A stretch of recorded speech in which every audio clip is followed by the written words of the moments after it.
Sorry about the slight delay. So I will now hand over to Tim Galebac to talk about the credit protocol of BlockMason. Alright, are we good on the video there? Awesome. Alright guys, so as he said, I'm Tim Galebac from BlockMason. We also have Jared Bowie here and Luke John over there in the corner, one of our developers. So, hopefully when you see that what I'm talking about is called the credit protocol, you let out a little groan. Because at this point in the space, I think people are somewhat, we're in a place where we need something new to think about, and not just how to do payments differently or, flow assets around in a different way or something on those lines. And so even though our product is centered around credit, and it has that word in it, I actually want to use this talk to start off by talking about what are two metaphors that I think have set crypto, especially Ethereum, but also Bitcoin, back by probably 2 to 3 years. And using the credit protocol as a case study, I want to talk about how we can sort of start to move past that into different kinds of applications and gain much faster and much more interesting mainstream adoption. So, without anything else, yeah, let's hit the next one.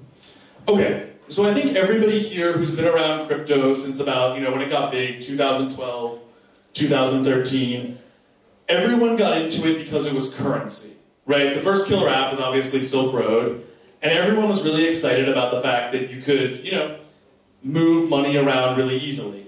I was also into it for that reason, and I sort of, bought a lot of Bitcoin, predicting that in the next year, everyone will be doing payments with this, it would be flying around, like it'd be really, very easy. Things didn't work out that way. And in some ways, I think that's for the best, but one thing to keep in mind is that as soon as you start talking about how are we going to move money around, how are we going to store value, governments start to get very, very antsy.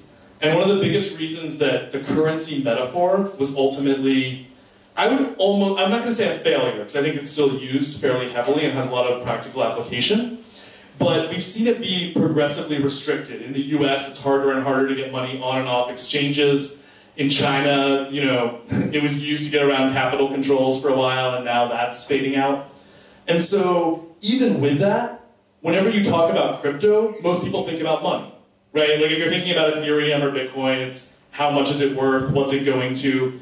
And devastatingly, I would say that most applications that I see coming out, especially in like the Ethereum and ICO space, are some variation of let's do this payment process more efficiently, let's find a way to throw Ethereum or Bitcoin to people, or trade between different coins or something on those lines.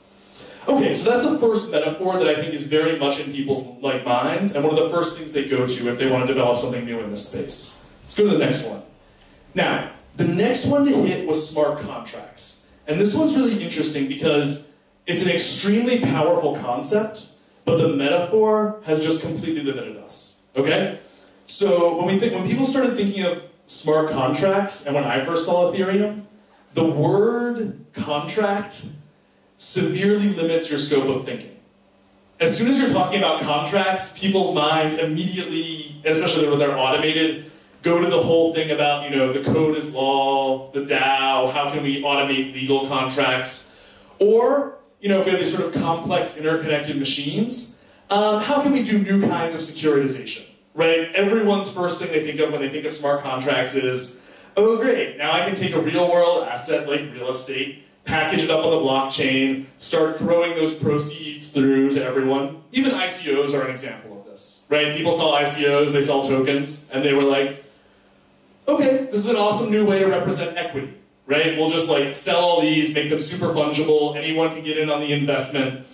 And there was just this rush of projects whose emphasis was, okay, let's treat these as equity. Let's get the cash flowing in, let's have people buy into it, have that go out. And so I would say almost every new ICO I see in particular has something to do, if you actually look at them at their base, they are either doing payments or securitization in 95% of the cases, maybe more. Okay? What they are doing is figuring out a way that people can send crypto to each other, if you get to the heart of it, or how we can package an asset up and split some form of its like future returns or cash flows out to people. The thing is though, when you actually look at what we've made both with Bitcoin sidechains and with Ethereum, we have something way cooler. And this was why I was a little bit cool on crypto until earlier this year. I'd been around it for a while, I owned a decent amount. But when Jared finally convinced me, he was like all in on Ethereum and was just buying more and more. And I had like done it some, you know, played around. But he was like, just get in, start programming with it, see what's going on. And what I did, I literally dropped all other projects that I had and started working full-time on development in Ethereum because what I found was so exciting. And what I found is that almost by accident, we've created this programmable, distributed, decentralized database. And I'll talk about what that means. The simplest way of thinking about it is that if you have Ethereum, you can hold Ethereum with the goal of watching it like appreciate. But you can also use it for the gas. Like if you want to actually run an Ethereum program, you need Ethereum. You need to use it for that. If you want to do some like action that maybe takes some state in Ethereum and says, you know, Tim is happy, true, and set it to false, it costs about, you know, 2 or 3 cents, right? So we're not talking about large amounts of money, but we are talking about a really interesting use of what we have here. And what we have is, we have this database that lots of computers are running at the same time. And what it allows you to do is you can exactly set the rules for that. If you have some Ethereum wallet, you can tell the program, only let my friend Jack do this to this program. Right? That's a massive first in the world.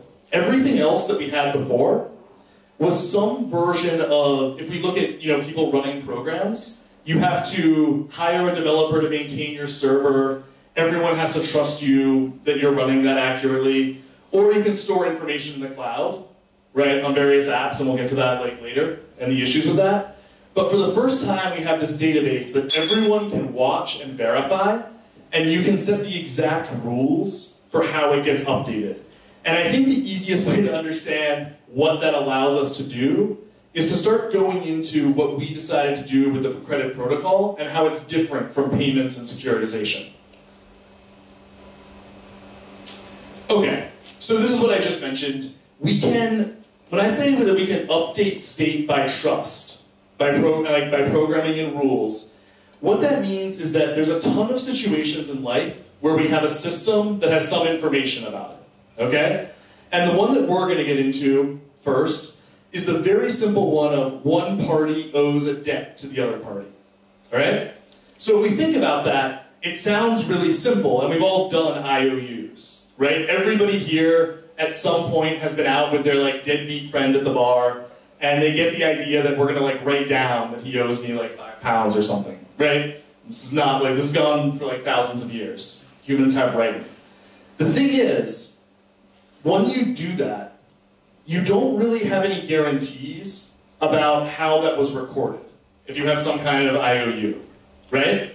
All you have, if I have something in my pocket that says, Jared owes me $5, I have a thing in my pocket that says that. Jared could say, you know, I didn't agree to that, or maybe he agreed to do it, but I wrote it down wrong.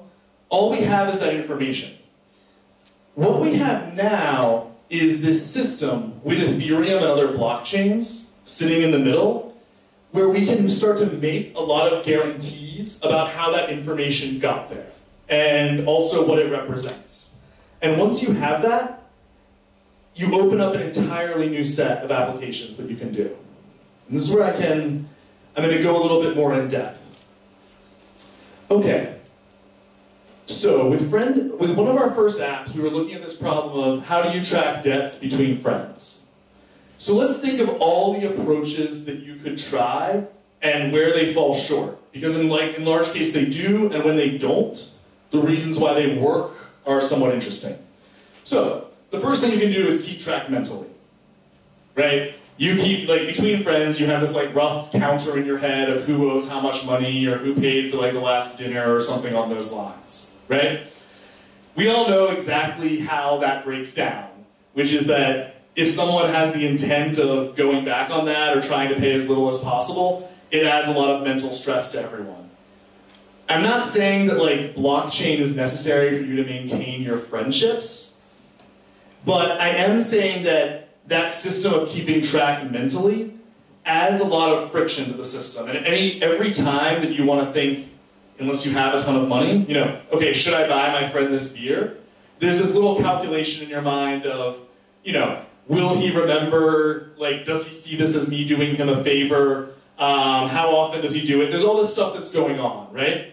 So, the next thing you could do that a lot of people do is make a document in the cloud.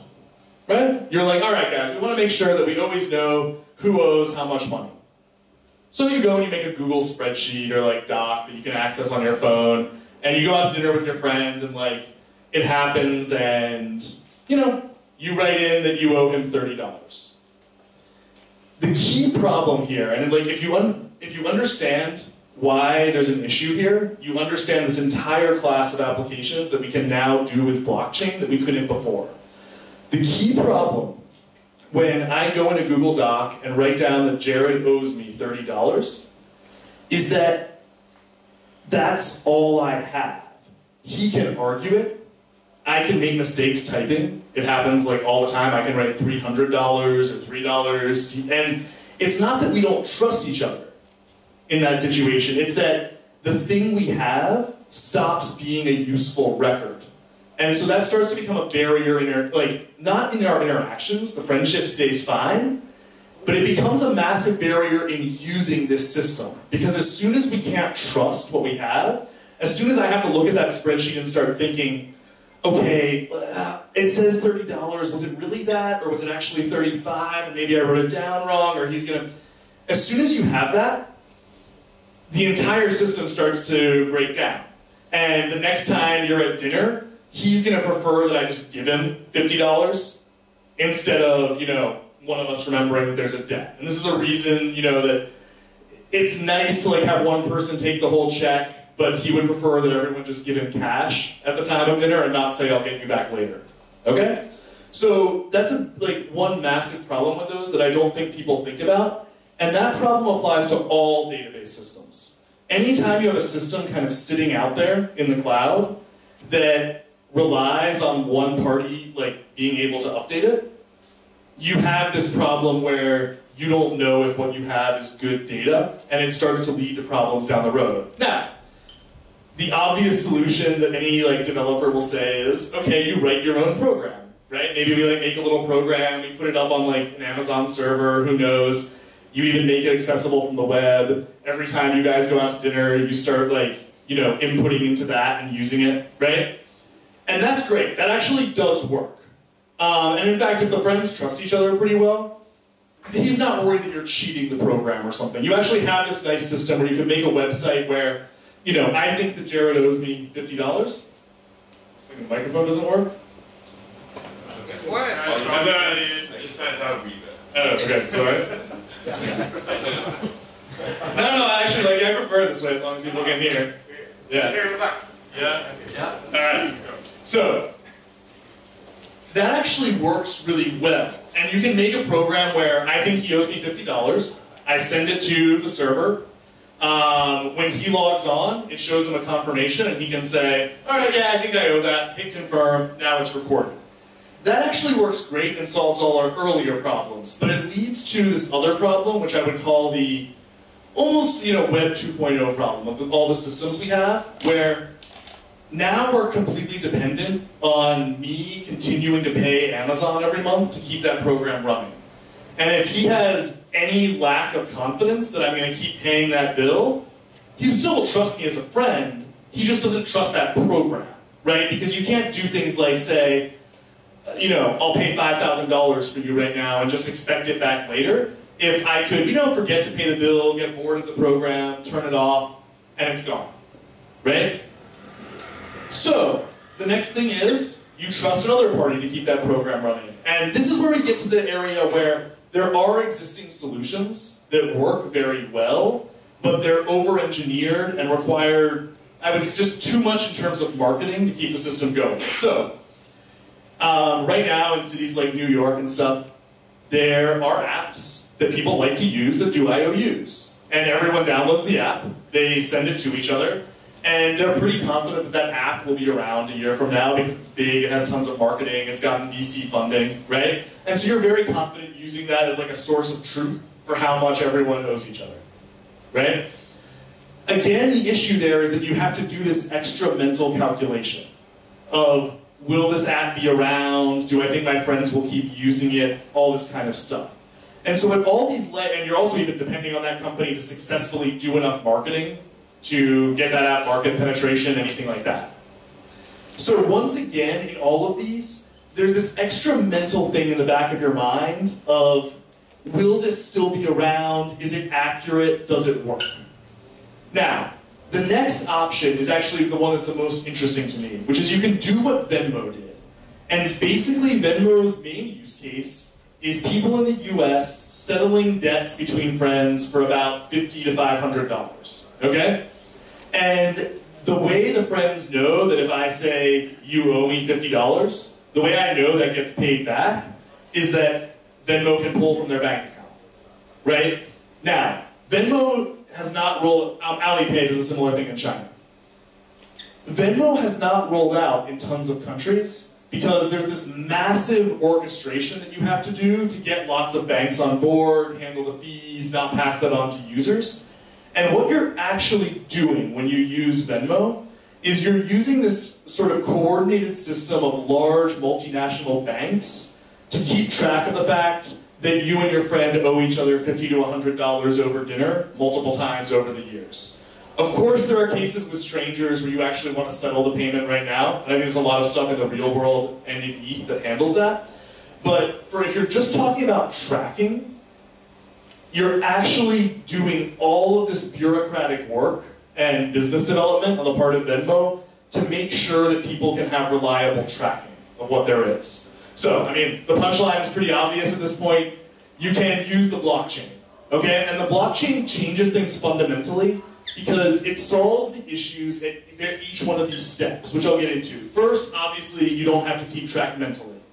Second, you can essentially have a document on the cloud, but this document can have rules. It can say that if Jared says I owe him $50, it won't confirm that until someone with my ID logs in and says yes, right? We can have rules to do it. He can't just be good, like going in there and editing a spreadsheet.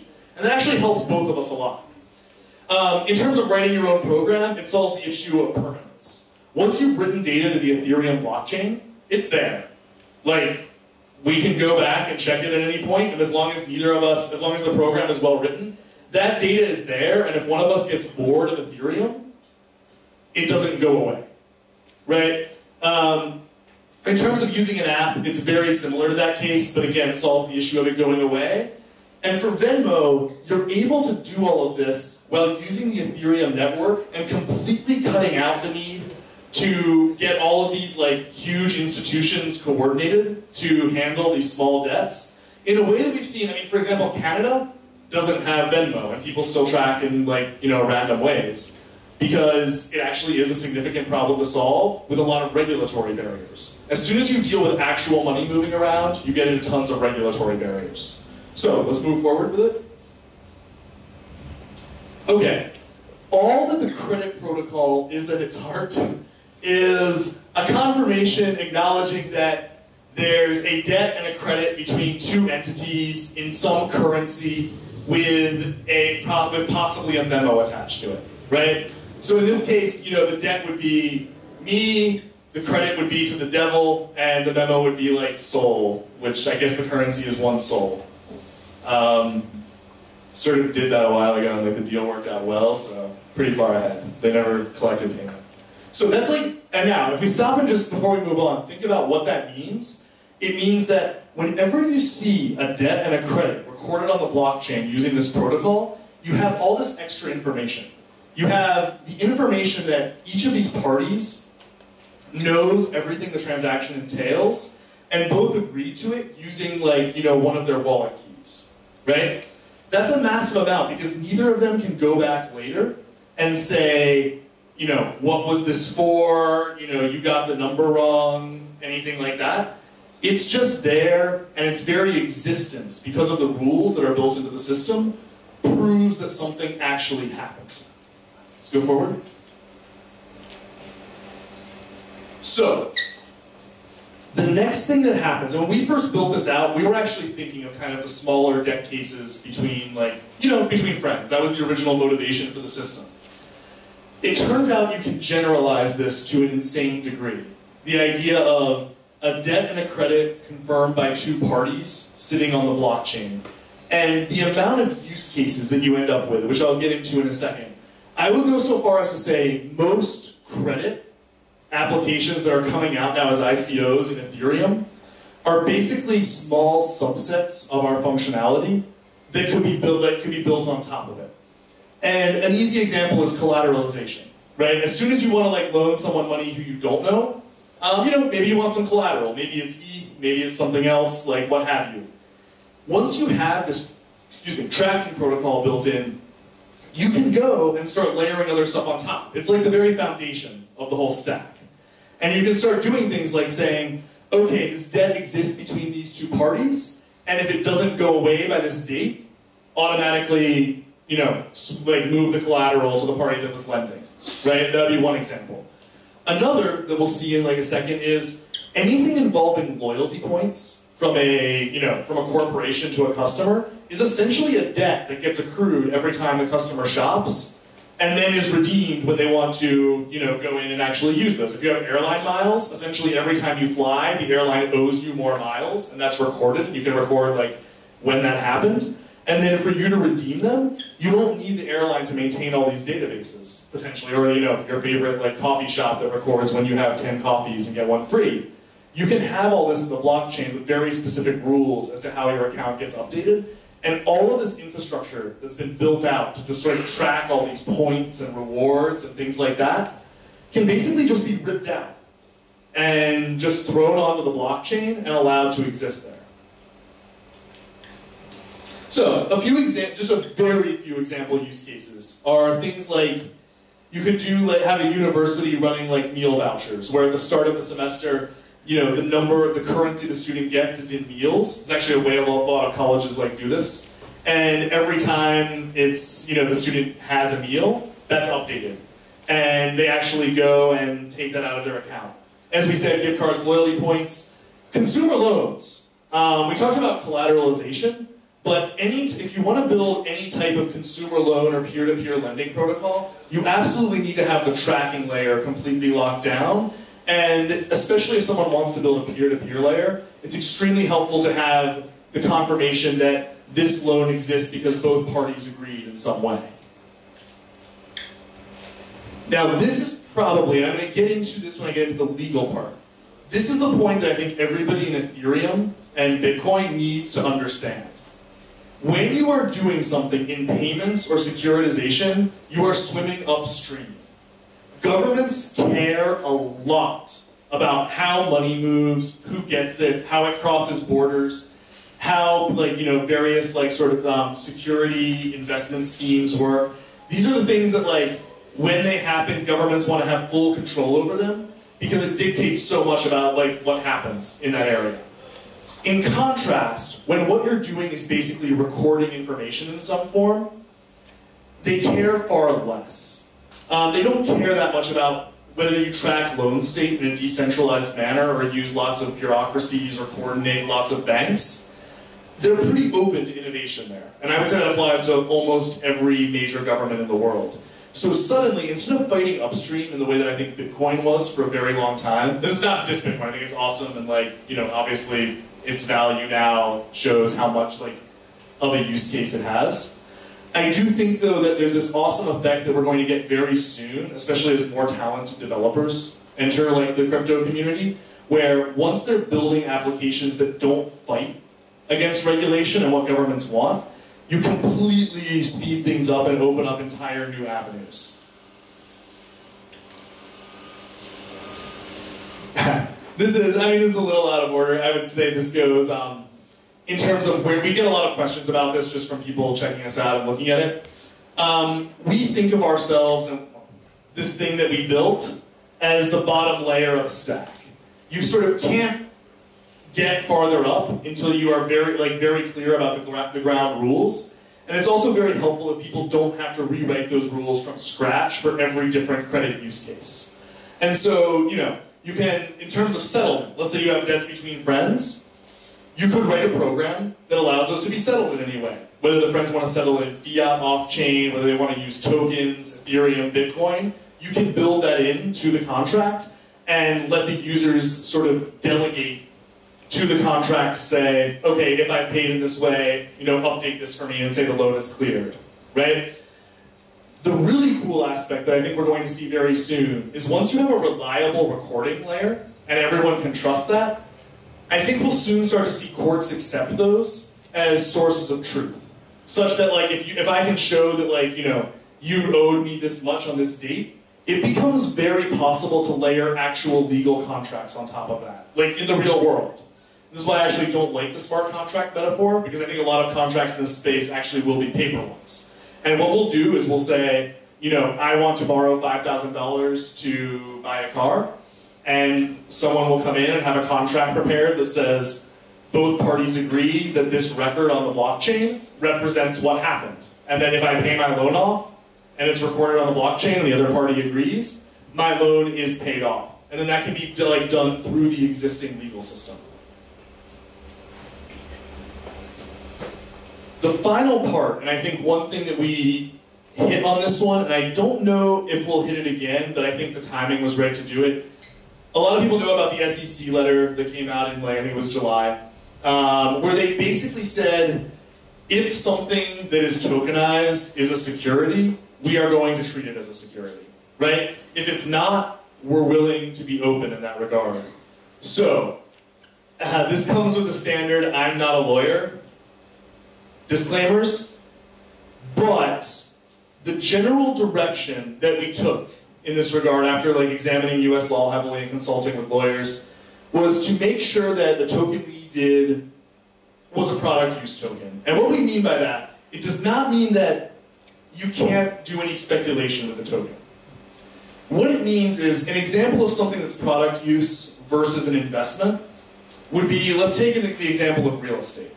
Okay? If I give someone money and I say, I'm buying into this fund that represents a set of properties, I want you to give me my percentage of the cash flow on those, that's a security. It depends predominantly on what the other party does to manage it. There's a few other factors that make it such.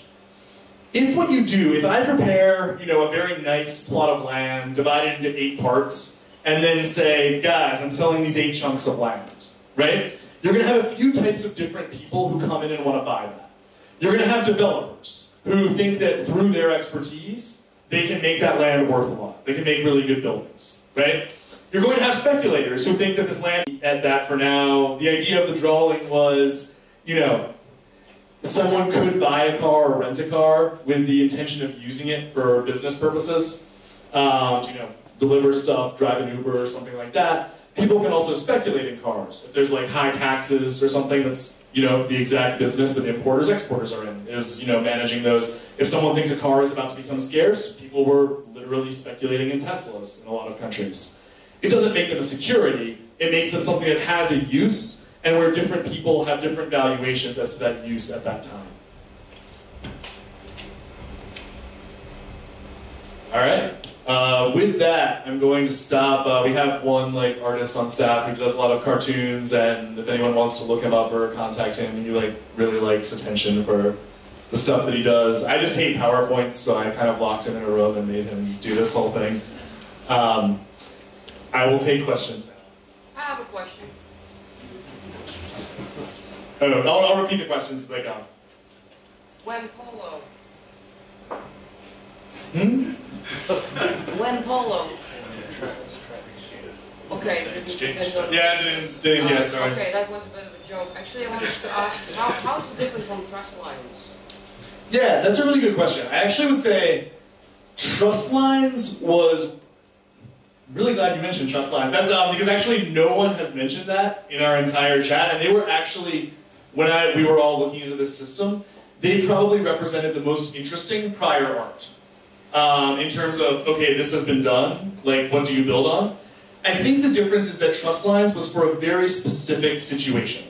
And also had some, I guess I would say it's a specific situation that then has some extra capabilities that are specifically designed for that. You're absolutely right that trust lines had confirmation abilities between users, and then use that to like let people sort of navigate payments through that whole pathway. Well, it's like, what, 7 handshakes or whatever? Yeah, 7 handshakes away and all of that. Yeah, it's actually, it's a really good question. What I would say about trust lines is that it's a very specific use case. It doesn't, like the protocol they made does not generalize to anything beyond the situation of wanting to sort of track payments within a network, although you probably could use it for tracking debts between friends, but it doesn't expand very well as a lower recording stack to everything involving collateralization, title, consumer loans, treating a variety of things as currency, ranging from meals to points. So, yeah, the answer to that is they're a really cool, very specific thing that I wish had gotten off the ground more. Yeah. Hi. No, you're fine. You get it. Thanks for the presentation. My name's Robert Willis. 2 questions. How did the idea come about, and where do you see the potential beyond this presentation? Can I just clarify one question to you at the end? Let me do the first one, and I'm going to throw that back to you real quick. How it came about was I thought the problem of storing debts on the blockchain, particularly just for I want to track stuff between friends, would be very simple. And it turned out that once I made the very, very basic proof of concept earlier this year, people kept wanting features relating to, multiple debts over time, stored permanently, different interactions between friends in the network, having memos for everything. There's this whole variety of things that sound very simple and start to add up. And it just turned out that it generalized fairly hard, and whenever you see something like that, where you're deep in a specific problem, and then you see the generalization, you go make the generalization. The short answer is it's something that felt like it should be easy in Ethereum, but turned out to be annoying. Back to your question of where I see it going, I just want to let you be specific. Are you asking where I see the credit protocol going, or the blockchain going, or? Anyway. All right, I'm going to start with the short one of the credit protocol, but I'm actually more interested in the second part. So where I see the credit protocol going is that we're in a position where all of those gains I mentioned from being able to rip out bureaucracy and replace it with a blockchain and get trust are massive. And they're almost, I don't want to say inevitable, but because there's not regulatory pressure against them, there's going to be this massive wave of applications built on top of recording layers. Right now we're already seeing a ton of ICOs. I see 2 new ones every day that do collateralization or settlement of debts. Right? So those would be sort of higher layers in the stack on top of recording. All the other use cases that I talked about are things that I think basically have to come to the blockchain because there's nothing stopping them and they provide massive gains. Where I see the blockchain going is, I think, the more interesting question, and just because I can't keep myself to one thing at a time, or our team in general, we actually have a new protocol that we'll probably be able to talk about in about a month that completely, I don't want to say revolutionize. I think that there's a lot of things in spaces like social that are going to have to be completely redone, and I actually don't want to talk about that until we have it fleshed out a little more.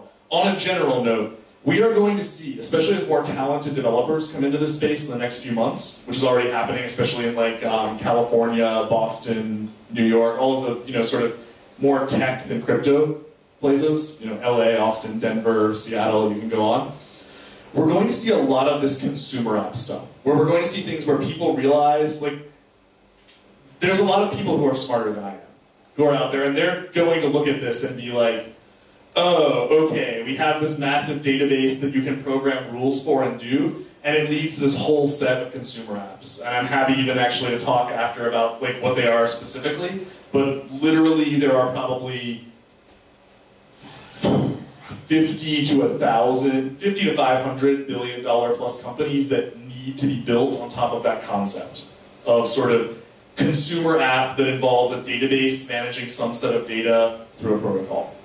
That's where I see things going, and for that reason, I'm extremely bullish on either ETH or any blockchain that replaces ETH and provides that programmable capability. Hi, good evening. Dan Iago. So thanks for your presentation. Amazing illustrations, like best illustrations I've seen in a presentation of this kind. I was struck that it was curious that you used the example of real estate to differentiate the Howard Desk, because obviously the Howard Desk was set about because somebody came and said, well, what we're doing is real estate, and the court said, yeah, well, I agree. You try to do oranges, right? And say he was selling the groves instead of that, yeah. So the Howard Desk is a complicated thing, so I'd be interested in your thoughts on it. But basically, the idea is it's a common enterprise, so a bunch of us get together and we invest in your tokens, so we're a common enterprise, and we're dependent on your delivery, and we don't actually need to do anything, right? How is what you've described not that?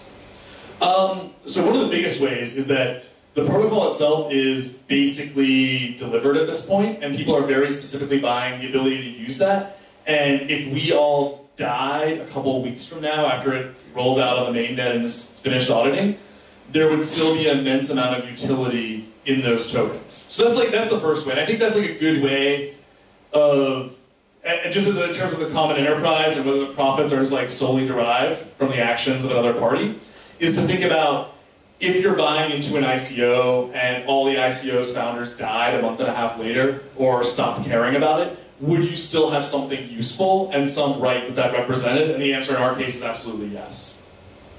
Do you want to ask? I would also say, I hate to do this, but page 28 on, for the next 3 pages of the legal opinion on our site, goes into exactly this in excruciating detail in a very readable way. And I think is really useful there. To hit the real estate part, the reason I use that is that I actually think it's really important to use examples that have multiple sides to them, right? Because when we're dealing with tokens in this space, we're dealing with things that either could be securities or could be product use, and it all depends on how they're structured. And so in the case of Howie, I mean, the dude was literally trying to sell people investments in orange farms by saying he was selling the land that the oranges were on. But the people themselves had no input into that. They weren't buying it hoping that they had found, like, a better orange plot that no one had noticed. They weren't buying it because they wanted to grow oranges. They were buying it because they were depending on Howie to deliver that. I think Howie was the dude doing it, not someone else involved. And I think that's a key difference here, that when people are buying our token, they're buying it either because they think that it's a scarce resource that other people haven't fully appreciated the value of yet, and I would argue that as well. In fact, that's why I'm very long on them and just plan to sort of let them sit, like the ones that we maintain as a team.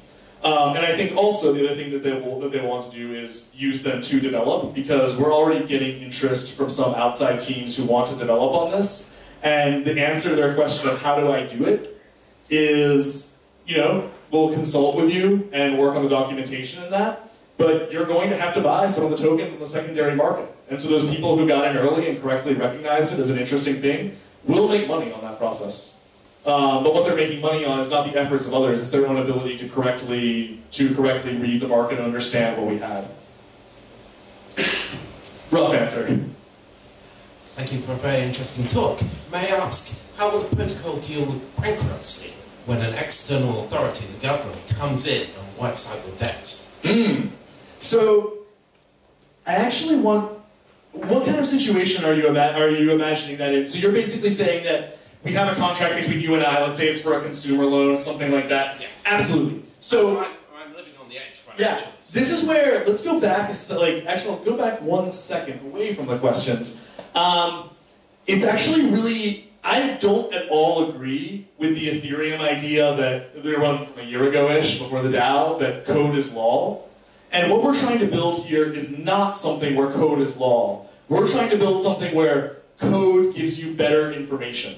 And so in this case, if the government comes in and decides to wipe that out, what they would likely do in just imagining a future world where lots of stuff is, backed by Ethereum, smart contracts, and recording, they would probably go to both parties and say, guys, there's a bankruptcy here. Either both of you record in the blockchain that has been canceled out, which governments have shown a strong ability and willingness to compel people to do things related to keys they own and things like that. They will probably go in and do that.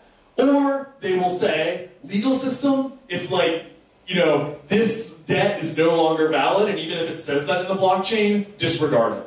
And I think that there's a lot of the Ethereum and crypto community that's extremely, I don't want to say this pejoratively, but very sort of a combination of libertarian and a little bit Aspergery, where they, you know exactly what I mean, right? Where they think of it as it's the kind of people you see on, forums being like, well, if the contract has this exact loophole, I can use the loophole. No. At the end of the day, the government says what they want, and that's the world we live in. So that's how I would anticipate it playing out. Even in the case where you have two or more governments. When you have two or more governments, we're actually used to this situation in the real world. What would happen is, to be honest, it would be very similar to the case where there was a loan between two parties in different countries, and we find different ways to sort it out, often depending on which country is more powerful and can enforce its legal system on others. Which is another reason why we're talking about the Howey test, even though we're in England and probably 90% of our buyers are not American, maybe more, because the SEC is really powerful and it can make other governments do what it wants. And so that's, yeah. Thank you. Hi, Vlad Soriano. Thank you for the talk. My question is somewhat of an extension of the previous one.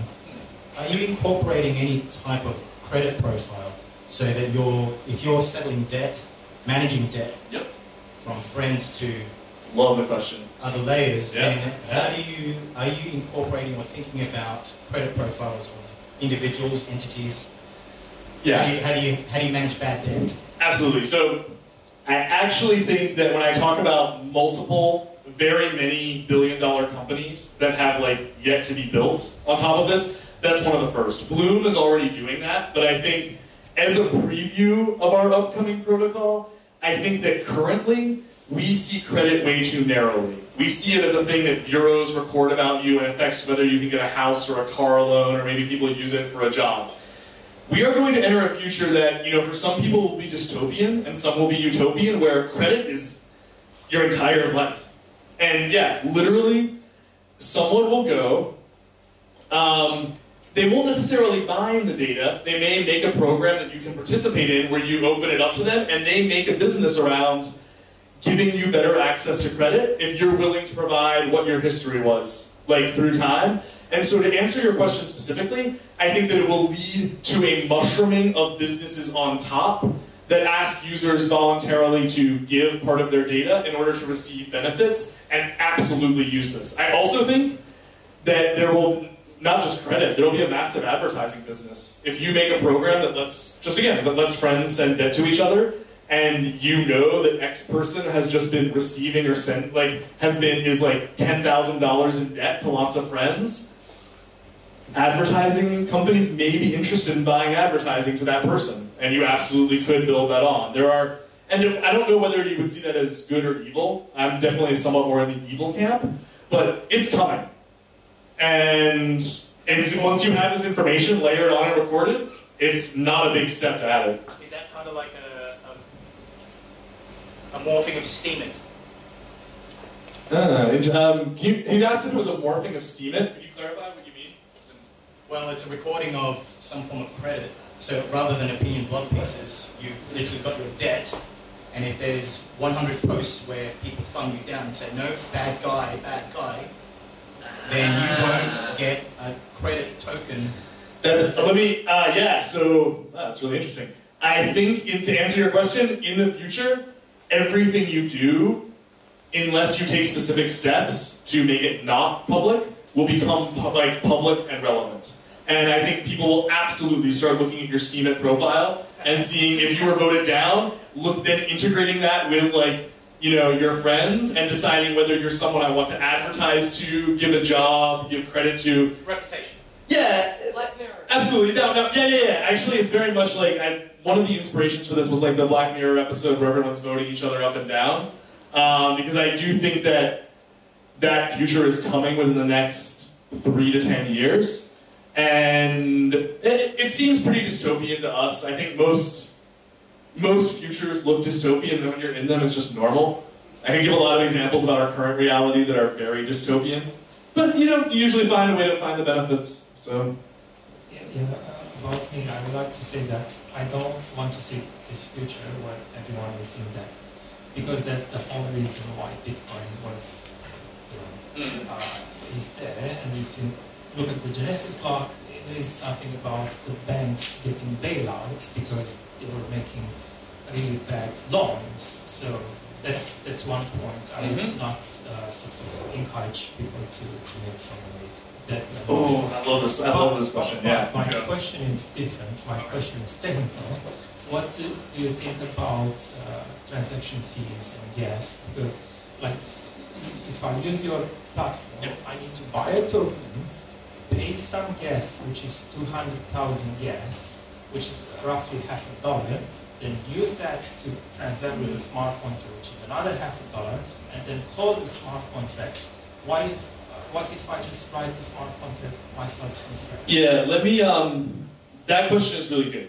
So, the answer to it, the first part is kind of a, just technical answer, which is that when we're talking about the tokens being used to do transactions and holding them, that would be on the part of the company providing the service. So if we had something where you're sending a debt to me, the company that provided that program would be making that token available to you, presumably in return for something else. Maybe the ability to advertise to you, maybe because you pay them a monthly fee, maybe because they just want to increase their brand, something like that. So you would not be paying that in general.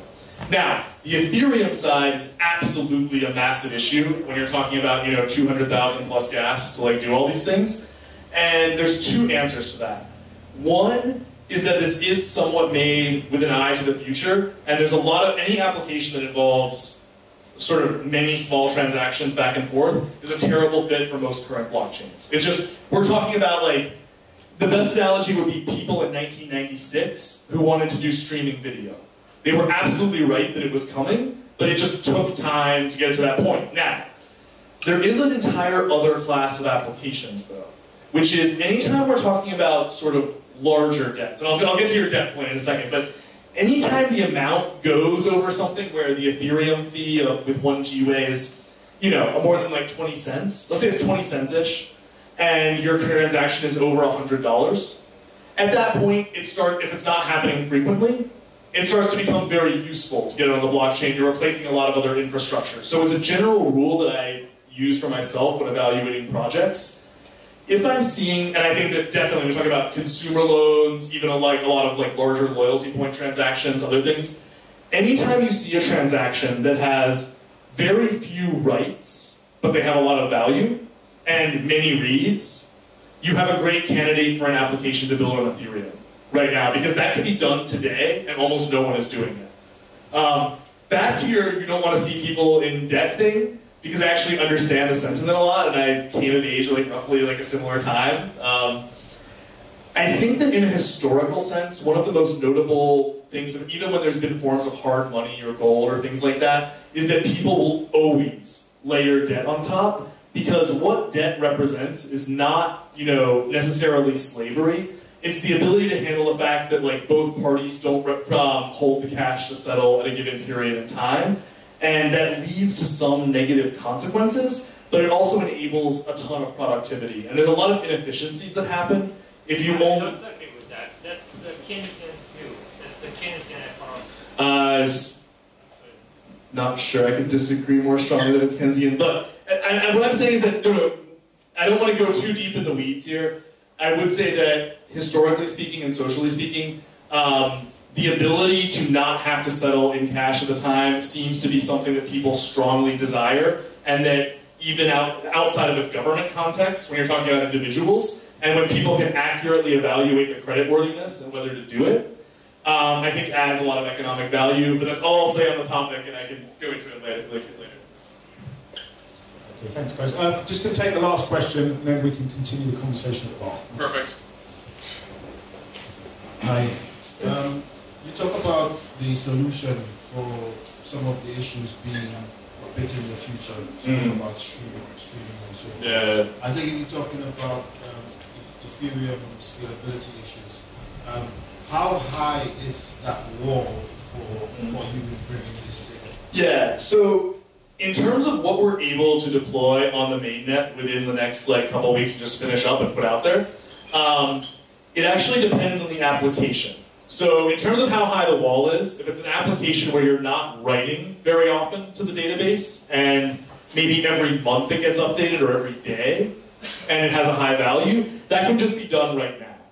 For smaller things that are more frequent, I think the bar is we need either Plasma or some kind of sidechain scaling thing.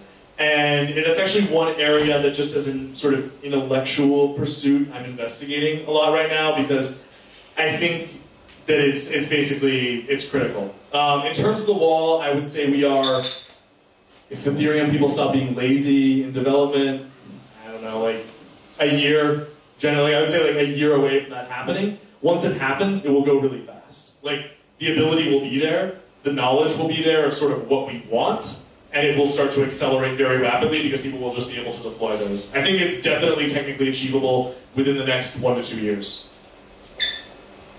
Excellent. Thank you. Thank you, Tim. Thank you, everyone. Thanks for